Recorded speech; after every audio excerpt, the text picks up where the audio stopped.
നമസ്കാരം. ലോകഗുരുവായ ശ്രീനാരായണ ഗുരുവിൻ്റെ 169ാമത് ജയന്തി ആഘോഷവേളയാണ്. ഈ അവസരത്തിൽ ശിവഗിരിയിൽ എത്താൻ കഴിഞ്ഞത് തന്നെ വലിയൊരു പുണ്യമായി കരുതുന്നു. ഇന്ന് എന്നോടൊപ്പം അതിഥിയായുള്ളത് ചതയാഘോഷ കമ്മിറ്റിയുടെ സെക്രട്ടറിയായ ശ്രീമദ് ബോധിതീർത്ഥ സ്വാമികളാണ്. സ്വാമിക്ക് നമസ്കാരം. നമസ്തേ. സ്വാമികളത് ചതയം ആഘോഷം ഏറ്റവും കൂടുതൽ നടക്കുന്നത് നമ്മുടെ കേരളത്തിൽ അങ്ങോളം ഇങ്ങോളം നടക്കുന്നുണ്ട്. പക്ഷെ ശിവഗിരിക്ക് ചരിത്രപരമായ ഒരു പ്രാധാന്യം കൂടി കൽപ്പിച്ചു നൽകിയിട്ടുണ്ട് ഗുരു. എന്താണ് ഇതിൻ്റെ ഒരു ചരിത്ര പശ്ചാത്തലം? എന്തുകൊണ്ട് ശിവഗിരി ഇത്രത്തോളം വലിയ ഒരു ലോകശ്രദ്ധ ആകർഷിച്ചു നിൽക്കുന്നു? ദേവപാദങ്ങളുടെ സാഷ്ടാംഗ പ്രണാമം. അത് ഗുരുദേവൻ്റെ സമാധി സ്ഥലം ആണ് ശിവഗിരി എന്നുള്ളത്. 1903 ഗുരുദേവൻ ശിവഗിരിയിൽ ആദ്യമായി വരുന്നത്. വന്നു കഴിഞ്ഞ് ആ സ്ഥലം കണ്ടു, ഇഷ്ടപ്പെട്ടു. അതുകൊണ്ടായിരിക്കണം 1904 മുതൽ ഇവിടെ സ്ഥിരതാമസമാക്കുകയാണ് ചെയ്തിട്ടുള്ളത്. അപ്പോൾ അതിനുശേഷം ചെറിയ തോതിൽ ആശ്രമം കെട്ടിപ്പടുത്തു. കഴിഞ്ഞിട്ട് നമുക്കറിയാം, രവീന്ദ്രനാഥ് ടാഗോറും CF ആൻഡ്രൂസും തുടങ്ങിയ എല്ലാ മഹാത്മാക്കളും ഇവിടെ എത്തി ഗുരുദേവനെ കണ്ട് സംസാരിച്ച് പോയിട്ടുണ്ട്. അപ്പോൾ അതിൻ്റെ പശ്ചാത്തലത്തിലാണത് ശിവഗിരിയിലെ ആഘോഷങ്ങൾക്ക് ഇത്രയും വലിയ പ്രാധാന്യം, ശിവഗിരിക്ക് എന്നുള്ള ആ സ്ഥലത്തിന് തന്നെ ഇത്രയും പ്രാധാന്യം കിട്ടിയിട്ടുള്ളത്. പിന്നീടുള്ളത് എന്ന് പറയുമ്പോൾ വേറൊരു കാര്യം, ഇത്രയും നല്ല ഉപദേശങ്ങൾ നൽകിയ, ആത്മീയവും ഭൗതികവുമായ ഉപദേശങ്ങൾ നൽകിയ ഒരു ആചാര്യന് ലോകത്തിൽ ഇതുവരെ ഉണ്ടായിട്ടില്ല എന്നുള്ളതാണ്. അതെ അതെ. മറ്റ് ഒക്കെ പറയുമ്പോഴത്തേക്ക് എന്താ, ആധ്യാത്മിക കാര്യങ്ങൾ മാത്രം പറഞ്ഞു പോകുകയത്. ഈവൻ ബുദ്ധൻ പോലും അതിലെന്ന് പറയാം. പക്ഷേ ഗുരുദേവൻ അതല്ല പറഞ്ഞേക്കുന്നത്. ആധ്യാത്മികമായി നമ്മൾ ഉണരണം. ആ ഉണർവ് ഉണ്ടാകുന്നതോടൊപ്പം തന്നെ മറ്റു കാര്യങ്ങളെക്കുറിച്ചും പ്രാധാന്യം കൊടുത്തു എന്നുള്ളതാണ്. ഉദാഹരണം പറയുകയാണെങ്കിൽ, തീർത്ഥാടന വേളയിൽ 8 വിഷയങ്ങളെക്കുറിച്ചാണ് പറഞ്ഞത്. ഒരു തീർത്ഥാടനത്തിന് ഒരിടത്തും ഒരു ആചാര്യനും പറഞ്ഞിട്ടില്ല അവിടെ സമ്മേളനം നടത്തണമെന്ന്. അതെ, തീർച്ചയായിട്ടും. അതെ, ഇത് ഇവിടെ പറഞ്ഞേക്കുന്ന, ഗുരുദേവൻ പറഞ്ഞേക്കുന്നത് അത് മാത്രമല്ല. കൃഷി, കച്ചവടം, കൈത്തൊഴിൽ, സാങ്കേതികവിദ്യ എന്ന് തുടങ്ങിയ ശുചിത്വം, ആരോഗ്യം, അതിൻ്റെ ഇടയ്ക്ക് വരുന്ന ഒരെണ്ണമാണ് ഈശ്വര ചിന്ത എന്നുള്ളത്. അപ്പം മറ്റുള്ളതൊക്കെ എന്ന് പറഞ്ഞാൽ ഏറ്റവും പ്രാധാന്യമായ സാധാരണ ആളുകളെ സംബന്ധിച്ചിടത്തോളം അവരുടെ ജീവിതവുമായിട്ട് ബന്ധപ്പെട്ട് ഇഴകച്ചേർന്ന് നിൽക്കുന്നതാണ്. അപ്പം അതിനും കൂടെ പ്രാധാന്യം കൊടുത്തുകൊണ്ടാണ് വെറും ഈശ്വര ചിന്ത മാത്രമല്ല. അവിടെയാണ് ഗുരുദേവൻ്റെ ആ ദർശനത്തിൻ്റെ ഏറ്റവും കാലികമായ പ്രസക്തി എന്നുള്ളത്. പക്ഷെ നമ്മളത് പലപ്പോഴും പലതും മറന്നു പോകുന്നുണ്ട്. ഈ ആഘോഷങ്ങളുടെ ഇടയ്ക്ക് അത് ജനമനസ്സുകളിലേക്ക് ആചാര്യൻ തന്ന തത്വങ്ങളെക്കുറിച്ചാണ് കൂടുതലും പ്രചരിപ്പിക്കേണ്ടത്. പക്ഷേ ഇത് ആഘോഷം മാത്രമായിട്ട് പോകുന്ന ഒരു തലത്തിലേക്ക് വരുന്നുണ്ടെന്നുള്ളത് ഒരു ദുഃഖകരമായൊരു സത്യമാണ്. എങ്കിലും അത് കുറച്ചെങ്കിലും ആൾക്കാർ ഉൾക്കൊള്ളുന്നുണ്ട്. അത് തന്നെ ഏറ്റവും നല്ല കാര്യം. ഈ അദ്ദേഹത്തിൻ്റെ അഷ്ടലക്ഷ്യങ്ങൾ എന്ന് പറയുന്ന ഒരു സ്വാമി നേരത്തെ സൂചിപ്പിച്ച പോലെ തന്നെ, പക്ഷെ അത് ശരിക്കും പരിശോധിച്ച് കഴിയുമ്പോൾ ഇന്നും എന്നും അതിങ്ങനെ നമ്മളുടെ ജീവിതത്തോട് മുറുകെ ചേർത്ത് പിടിക്കേണ്ട കാര്യങ്ങൾ തന്നെയാണെന്നാണ് നമുക്ക് മനസ്സിലാക്കാൻ പറ്റുന്നത്. ഇപ്പം ശുചിത്വമാണെങ്കിലും ആരോഗ്യമാണെങ്കിലും ഈ കഴിഞ്ഞ 2-3 വർഷത്തിന് മുമ്പ് നമ്മൾ ഏറ്റവും കൂടുതൽ ചർച്ച ചെയ്യപ്പെട്ട 2 വിഷയം അത് തന്നെയായിരുന്നു, ആരോഗ്യവും ശുചിത്വവും. ഈ 2 കാര്യം കോവിഡ് വന്നിട്ട് നമ്മുടെ ലോകത്തെ ആകമാനം വരിഞ്ഞു മുറുക്കുന്ന സമയത്തും നമ്മൾ പഠിച്ചു വന്നത് നമ്മൾ കൃത്യമായി ശുചിത്വം പാലിക്കുക, നമ്മൾ കൃത്യമായി ആരോഗ്യ സംരക്ഷണം നടത്തുക. ഈ 2 കാര്യങ്ങൾ എത്രയോ വളരെ മനോഹരമായി അക്കാലത്ത് തന്നെ അദ്ദേഹം ഇതിനെക്കുറിച്ച് ചിന്തിച്ചിരുന്നു എന്നുള്ളതാണ് മനസ്സിലാക്കാൻ കഴിയുന്നതല്ലേ സമയം? അതെ, അത് ഭാവി ലോകത്തിലേക്ക് തന്നെ വേണ്ടുന്ന നമ്മുടെ എല്ലാം പോരാഴിക ഏതാണ്? ശുചിത്വമാണ് പോരാഴിക. അതുപോലെ തന്നെ വിദ്യാഭ്യാസ ഇല്ലായ്മ. അതൊക്കെ ഇന്ന് വിദ്യാഭ്യാസം കൊണ്ട് നോക്കുകയാണെങ്കിൽ, ഇന്ന് കേരളം നോക്കുകയാണെങ്കിൽ, കേരളത്തിലുള്ള ആൾക്കാർ, മലയാളികളെന്ന് പറയുമ്പോഴത്തേക്ക് ലോകത്തിൻ്റെ എല്ലാ ഭാഗത്തും എത്തിയിട്ടുണ്ട്. ഉദാഹരണം പറയുകയാണെങ്കിൽ, അമേരിക്കയിലെ പെൻറ്റഗണിൽ ഉള്ളതിൽ 40% ഇന്ത്യൻസാണ്. ആ 40%-ൽ 85% മലയാളികളാണ്. അതാണ്. അപ്പോൾ ഈ അടുത്ത കാലത്ത് ഞാൻ അമേരിക്കയിൽ പോയപ്പോൾ തന്നെ അവിടുത്തെ നേവി ആയിട്ട് ബന്ധപ്പെട്ട് നിൽക്കുന്ന ഒരു ഹയർ ആയിട്ടുള്ള ഒരു ഉദ്യോഗസ്ഥയെ കണ്ട് പരിചയപ്പെടാൻ എടുക്കാനുള്ള അവസരം ഉണ്ടായി. അപ്പോൾ അതൊക്കെ നോക്കുന്ന അത്രയും ഉന്നത തലത്തിൽ എത്താൻ പറ്റിയത് എന്തുകൊണ്ടാണ്? ഇവിടെ ഒരു സമൂഹത്തിന് താഴെത്തട്ടിൽ നിന്ന് കരുതപ്പെട്ടിരുന്ന ഒരു സമൂഹത്തിന് വിദ്യാഭ്യാസം നേടിപ്പോയത് കൊണ്ടാണ്. കേരളത്തിൻ്റെ ഇന്ന് നോക്കുകയാണെങ്കിൽ കേരളത്തിൻ്റെ വിദ്യാഭ്യാസത്തിലൊക്കെ ശകലം വന്നിട്ടുണ്ട്. എങ്കിൽ പോലും അല്ലെങ്കിൽ നമ്മൾ പൂർണ്ണമായിട്ടും ഗുരുദേവൻ പറഞ്ഞ വിദ്യാഭ്യാസത്തിലേക്ക് നമ്മൾ പോകുന്നില്ല. നമ്മൾ അക്കാഡമിക്കായിട്ട് സർട്ടിഫിക്കറ്റ് നേടി പോകുന്ന തലത്തിലേക്ക് മാത്രമേ എത്തിയിട്ടുള്ളൂ. വേറൊരു വസ്തുത അതാണ്. ഗുരുദേവൻ ഒരു പക്ഷെ പറഞ്ഞ വിദ്യ കൊണ്ട് പ്രബുദ്ധരാവുക എന്നാണ് പറഞ്ഞത്. നമ്മൾ പക്ഷെ ഇന്ന് വിദ്യാഭ്യാസത്തെ അല്ലെ വിദ്യയെ നമ്മൾ ധനസമ്പാദനത്തിന് വേണ്ടി ഉപയോഗിക്കുന്നത്. അവിടെയാണ് പോരാഴിക. അതാണ് പോരാഴിക. അതെ, ധനസമ്പാദനത്തിന് മാത്രമല്ല, നമ്മൾ അതുകൊണ്ട് അത്ര പ്രബുദ്ധമായ ഒരു സമൂഹത്തിൽ നിന്നും ഉണ്ടാകുന്ന ഒരു പ്രവർത്തികളല്ല നമ്മൾ ഒരിക്കലും കാണുന്നത്. പബ്ലിക്കായിട്ട് നമ്മൾ നോക്കുകയാണെങ്കിൽ അത് അവനവൻ ആത്മസുഖത്തിന് ആചരിക്കുന്ന അപരന്ന സുഖത്തിനായി വരണമെന്നാണ് പറഞ്ഞേക്കുന്നത്. അതാണ് വിദ്യാഭ്യാസത്തിന്റെ കാതൽ, അല്ലെങ്കിൽ സംസ്കാരത്തിന്റെ കാതൽ എന്ന് പറയുന്നത്. അതൊക്കെ നമ്മൾ നമ്മുടെ വിദ്യാഭ്യാസം അകന്നകന്ന് പോയിക്കൊണ്ടിരിക്കുകയാണ്. നമ്മളിപ്പോൾ നമ്മുടെ സുഖത്തിന് വേണ്ടി നമുക്ക് മാത്രം സുഖം, നമ്മൾ പ്രാർത്ഥന പോലും ഒരുപക്ഷെ എനിക്ക് മാത്രം സുഖം വരുത്തേണമേ എന്നുള്ള നിലയിലേക്ക് നമ്മുടെ പ്രാർത്ഥനകൾ പോലും മാറിയിട്ടുണ്ടോ എന്ന് നമ്മൾ സംശയിക്കേണ്ടിയിരിക്കുന്നു ഈ കാലത്ത്. അതുകൊണ്ട് അത് പിന്നെ വേറൊരു കാര്യമുണ്ട്. ആർത്തോ ജിജ്ഞാസുരർത്ഥാർത്ഥി ജ്ഞാനീച്ച ഭരതർഷഭ ചതുർവേദ ഭജന്തേമാവെന്ന് ഗീതയിൽ പറഞ്ഞിട്ടുണ്ട്. ആർത്തൻ ദുഃഖമുള്ളവർ, ജിജ്ഞാസു അറിയാൻ ആഗ്രഹിക്കുന്നവൻ, അർത്ഥാർത്ഥി സമ്പത്തും പദവും ഇരിക്കുന്നവന്, അത് കഴിഞ്ഞ് പിന്നെ ജ്ഞാനി 4 തരത്തിലുള്ളവരാണ്. നമ്മളതിപ്പം ആ തലത്തിലേക്ക് അതായത് നമുക്ക് 2 മാത്രമേ ഉള്ളൂ. ആർത്തന്മാർ ദുഃഖമുണ്ട്, ജിജ്ഞാസു എന്ന് പറഞ്ഞാൽ ഇല്ല, അതുകൊണ്ട് ജ്ഞാനിയില്ല. അർത്ഥാർത്ഥി സമ്പത്തും പദവിയും വേണം, അങ്ങനെയുള്ളവരെ പ്രാർത്ഥിക്കുന്നുള്ളൂ. ശരിക്കും ഈ ജിജ്ഞാസു എന്ന് പറയുന്ന ഒരു ആളില്ലെങ്കിൽ അവിടെ ജ്ഞാനി ഉണ്ടാവാൻ സാധ്യതയില്ല. ഇത് രണ്ടും പരസ്പരം ബന്ധപ്പെട്ടിരിക്കുന്ന ഒരു ഘടകങ്ങളാണ്. അപ്പോൾ ആ രീതിയിൽ നമ്മൾ ഒന്ന് ചിന്തിച്ച് നോക്കുമ്പോൾ നമ്മുടെ വിദ്യാഭ്യാസം ഇനി എത്രത്തോളം മുന്നിലേക്ക് പോകേണ്ടിയിരിക്കുന്നു. ഇന്നത്തെ ജിജ്ഞാസ എനിക്ക് എങ്ങനെ പണം ഉണ്ടാക്കാം എന്നുള്ള രീതി തന്നെയാണ്. എനിക്ക് എങ്ങനെ ഒരു സ്വാമി നേരത്തെ പറഞ്ഞ പോലെ നമുക്ക് ധനത്തിനോടുള്ള ആർത്തി വർദ്ധിച്ചു വരുന്നു, പക്ഷേ ജിജ്ഞാസ എന്ന് പറയുന്ന ഒരു സംഭവം നമ്മുടെ മനസ്സിൽ നമ്മളെടുത്ത് കളഞ്ഞു. ആ ഒരു ഇനി എന്തൊക്കെ മാറ്റങ്ങൾ ഒരു പക്ഷേ നമ്മുടെ വിദ്യാഭ്യാസ സമ്പ്രദായത്തിൽ തന്നെ കൊണ്ടുവരേണ്ടി വരും ഗുരു വിഭാവനം ചെയ്ത ഒരു നാടിലേക്ക് തിരിക്കണമെങ്കിൽ? അത് വേണമെങ്കിൽ നമ്മുടെ വീട്ടിൽ തന്നെ അതിൻ്റെ തുടങ്ങണം. ഇപ്പം യഥാർത്ഥത്തിൽ നമ്മുടെ വീട്ടിൽ നീ സമൂഹത്തിൽ ഇന്നയാളായിരിക്കണം, മറ്റുള്ളവർക്കെല്ലാം സുഖം വരുത്തുന്നതായിരിക്കണം എന്നുള്ളൊരു വിദ്യാഭ്യാസം കൊടുക്കുന്നില്ല. വീട്ടിൽ നിന്ന് തന്നെ കൊടുക്കുന്നില്ല. അച്ഛനമ്മയും പറഞ്ഞത് പഠിക്കുക എല്ലാത്തിനും A+ വാങ്ങിച്ച് പോകുക എന്നുള്ളതല്ലാതെ അച്ഛനെയും അമ്മയെയും സ്നേഹിക്കണം, മറ്റവരെ ബഹുമാനിക്കണം എന്നൊക്കെ പറഞ്ഞു കൊടുക്കുന്ന ഒരു സ്വഭാവമില്ല. അത് പ്രവൃത്തി ഇറങ്ങുമ്പോഴത്തേക്കും പുറത്തിറങ്ങി കഴിഞ്ഞാൽ കുട്ടികളുടെ അതായത് ഹയർ എഡ്യൂക്കേഷൻ പഠിക്കുന്ന എഞ്ചിനീയറിങ്ങിനും മെഡിസിനും ഒക്കെ പഠിച്ചു കഴിഞ്ഞ കുട്ടികൾ നമ്മൾ യാത്ര ചെയ്യുന്ന അവസരത്തിൽ കാണുമ്പോൾ അവരുടെ സംസാരത്തിൽ നിന്നൊക്കെ മനസ്സിലാക്കും അത് അങ്ങനെ ഒരു സംഭവമേ ഇല്ല. അതെ, മറ്റുള്ളവർ അടുത്തിരിപ്പുണ്ട്, അവർക്ക് ശല്യം ഉണ്ടാക്കരുതെന്നുള്ളൊരു ബോധം നമ്മുടെ വിദ്യാഭ്യാസത്തിൽ ഇല്ല. നമുക്ക് അടിപൊളിച്ച് നടക്കണമെന്ന് മാത്രമേ ഉള്ളൂ.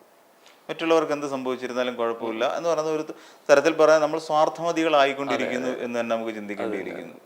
ഇനി മറ്റൊരു വിദ്യാഭ്യാസത്തിൻ്റെ കാര്യത്തിൽ നിന്ന് നമുക്കൊന്ന് മാറി ചിന്തിക്കുമ്പോൾ ഗുരു പറഞ്ഞിട്ടുള്ള പല കാര്യങ്ങളും ഇന്നത്തെ സമൂഹത്തിൽ നിന്ന് കുറേയൊക്കെ അന്യം നിന്ന് പോകുന്നുണ്ട്. ഒരു പക്ഷേ വളരെ കൃത്യമായി പറയുകയാണെങ്കിൽ നമ്മുടെ ഗുരു പറഞ്ഞിട്ടുണ്ട് മദ്യം വിഷമാണെന്നും അത് ഉണ്ടാക്കരുത്, കൊടുക്കരുത്, കുടിക്കരുത് എന്ന് പറയുന്ന ഒരു കോൺസെപ്റ്റിലേക്ക് ഗുരുവിൻ്റെ വലിയൊരു ആശയമായിരുന്നു അത്. പക്ഷെ അത് മാറിയില്ലേ? എൻ്റെ ഒരു സംശയമാണ് പലപ്പോഴും.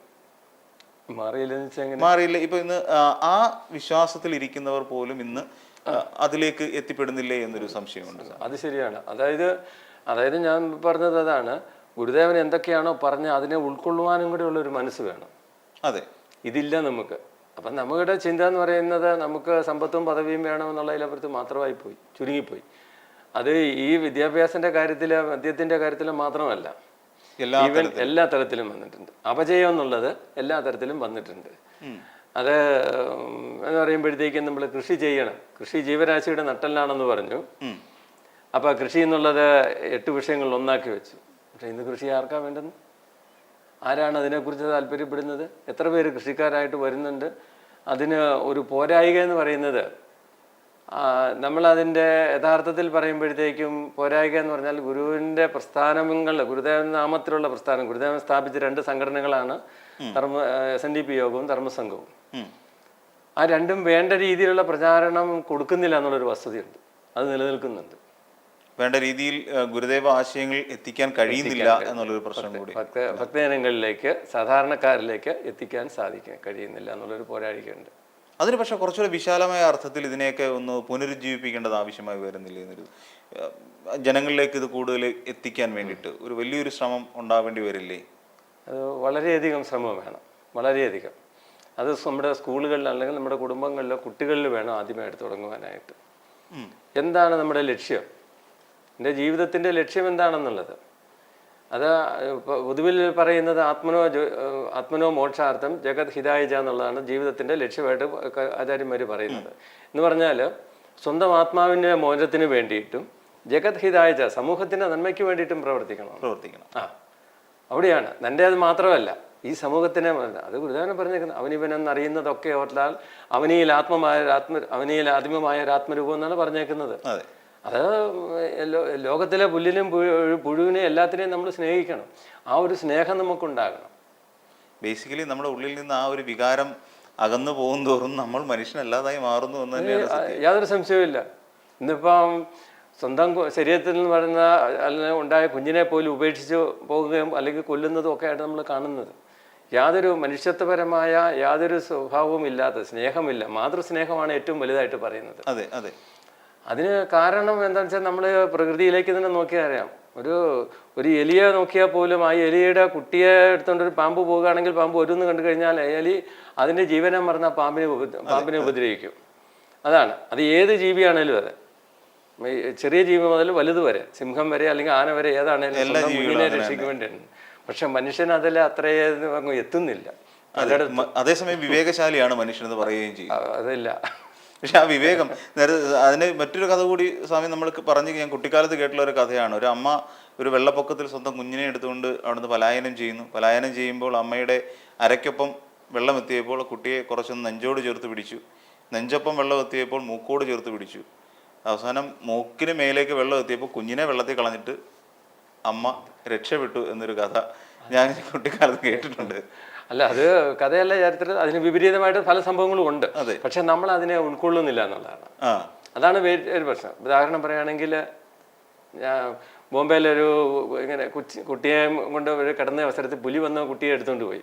6 വയസ്സുള്ള പെൺകുട്ടിയെ എടുത്തുകൊണ്ട് പോയപ്പം അച്ഛനും അമ്മയും വേറെ ഒരു കുട്ടിയും കൂടെയാണ് കിടന്നിരുന്നത്. അപ്പൊ അത് എടുത്തുകൊണ്ട് പോയപ്പോഴത്തേക്ക് ഈ അമ്മ പേടിച്ച്, അതായത് യഥാർത്ഥ മാതൃത്വം അവിടെയാണ് നമുക്ക് മനസ്സിലാകുന്നത്. അമ്മ ഓടിച്ചെന്നാൽ പുലിയെ കെട്ടിപ്പിടിച്ച് ഒഴിക്കാതെ. അപ്പോൾ പുലി ഉപദ്രവിക്കുന്നുള്ളതൊന്നും ഓർമ്മയൊന്നുമില്ല.